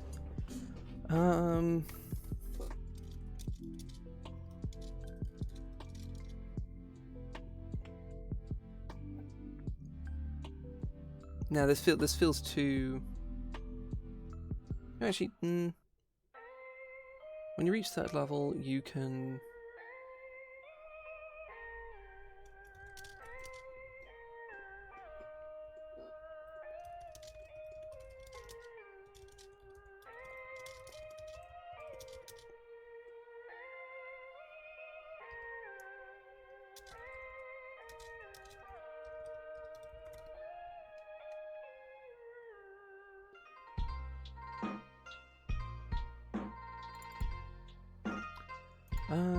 Some guidance.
Let me check.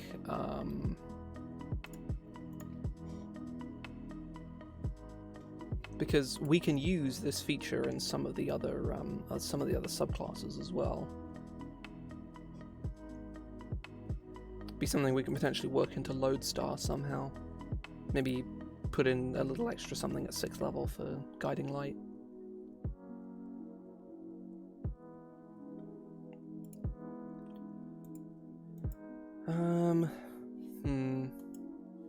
Oh yeah, I was going to look at Flash of Genius.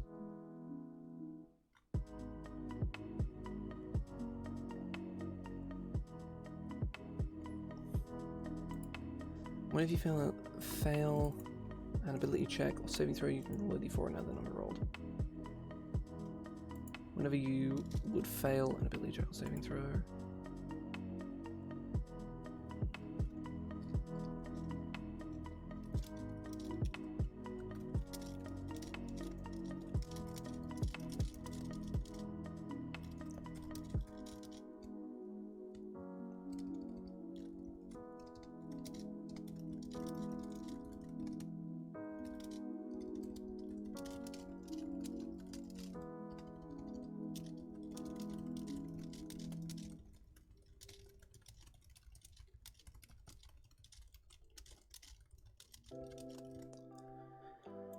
I'm not sold on this.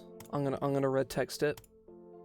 I like it on principle, but it feels a bit tacked on. You know, like it feels like it's like if it feels like something I could axe, and it wouldn't. Yeah, I don't know. I'm not sold on this at all. But I'm not.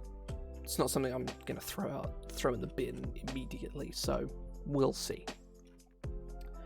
Either way, I think I'm going to stop here, because I've done a decent amount of work today. We've written the entirety of the Sigil of the Lodestar. We'll obviously save for spells, but spells we're going to come to later on. So I want to design new spells for this class. Quite a lot of them as well. Like, I don't know how many specifically, but there's going to be there's going to be quite a few. At least one for levels 1 to 5 minimum, and then at least 2 or 3 for levels 6 to 9. If not, one for every level. Certainly in the past, I've done two for at least 2 for every levels 1 to 5, and then at least 1 for every level 6 to 9. If I can do that, then I will. But I'm not going to force it, But either way, I'm going to head off here. I'll be back on Wednesday to play some more Uranium, and on Friday I am busy in the evening, so it really depends on how caught up I am on work, whether I'll stream some of this in the afternoon. I've been meaning to do more of this, like these streams on Fridays for weeks now, but it's just things just keep coming up. But unless I'm behind on work in any capacity, I will do one of these in the afternoon, probably about 2 p.m. BST. But either way, I'm going to head off here. Hope folks enjoyed themselves. VOD will be up. For people who've just come in late or what have you. VOD will be up in about 24 hours. Like, it'll come out at 8 p.m. BST tomorrow. Because that's generally when I schedule them for, just because. But either way, hope folks enjoyed themselves. I'll hopefully see some of you on Wednesday.